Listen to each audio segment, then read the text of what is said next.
नमस्कार दोस्तों, स्वागत है आपका एक बार फिर से हमारे चैनल सनातन धर्म ज्ञान पर, जहां मैं आपको सनातन धर्म से जुड़ी बहुत ही अद्भुत कहानियां सुनाती हूं। यह कहानियां आपके जीवन के लिए बहुत ही लाभदायक होती है। इन कहानियों को सुनने के बाद आपको बहुत ही प्रेरणा मिलती है, जिनसे आप प्रेरित होकर अपने जीवन में हो रही परेशानियों, समस्याओं इत्यादि का समाधान कर अपने जीवन में उच्च मंजिलों को हासिल करते हैं। आज मैं आपको श्री नीम करोली महाराज जी की एक बहुत ही अद्भुत कहानी सुनाऊंगी। तो आइए शुरू करते हैं। शुरू करने से पहले हमारे चैनल सनातन धर्म ज्ञान को सब्सक्राइब करना ना भूलें तथा वीडियो अच्छी लगे तो लाइक, कमेंट, शेयर भी ज़रूर करें। तो चलिए शुरू करते हैं। मेरे घर तो गुप्त रूप से खेल हो गया, परंतु केहर सिंह जी के यहाँ तो स्पष्ट ही कर दिया गया सब कुछ उन्हीं से। बाबा जी को बड़े आग्रह से मैंने यहाँ प्रसाद पाने के लिए बुलाया। बाबा जी कल आने को राजी भी हो गए। मैंने घर आकर व्यवस्था की। महाराज जी तथा उनके साथ के पंडित के लिए पूरी, सब्जी तथा अन्य साथ आने वाले संभावित व्यक्तियों के लिए फल, मिठाइयाँ। दूसरे दिन बाबा जी भी आ गए। सदा की भांति 5-7 भक्तों को साथ ले आए। 2 थालों के लायक पूरी हेतु आटा गूंथा था और उसी अनुपात में सब्जी बनी थी। मेरी श्रीमती जी एक छोटी सी कढ़ाई में, जिसमें एक बार में केवल 1 पूरी उतर सकती है, एक एक कर पूरी उतारने को तत्पर थी। नई मुरादाबादी कलाई के सेट में से एक थाली, कटोरी और गिलास निकालकर महाराज जी के लिए प्रसाद सजाकर मैं उनके सामने ले आया।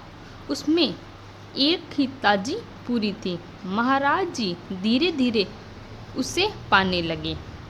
मैं दूसरी पूरी लेने लपका तो मेरी आँख को बढ़ावा देने के लिए महाराज जी बोले, देखो कैसे दौड़ कर जा रहा है मेरे लिए पूरी लेने। पर तुरंत ही दूसरी पूरी लाने पर उसी आँख पर चोट आ गई।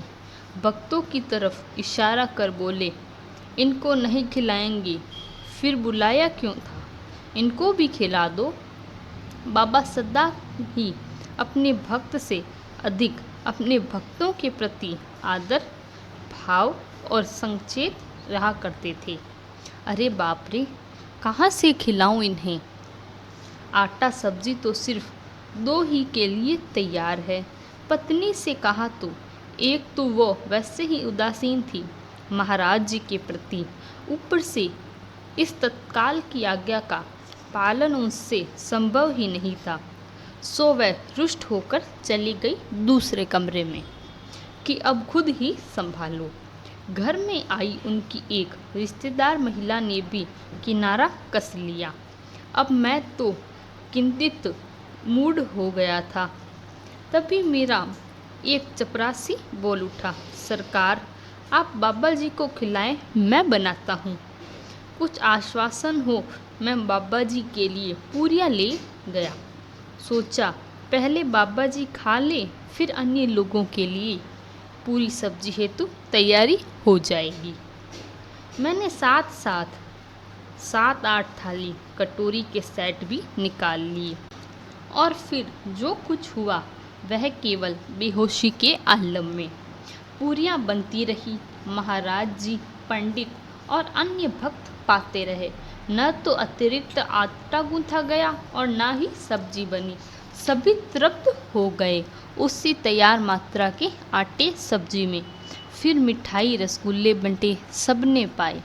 और जब बाबा जी चले गए तो उसी पूरी सब्जी में चपरासी भी तुष्ट हो गया और ड्राइवर भी।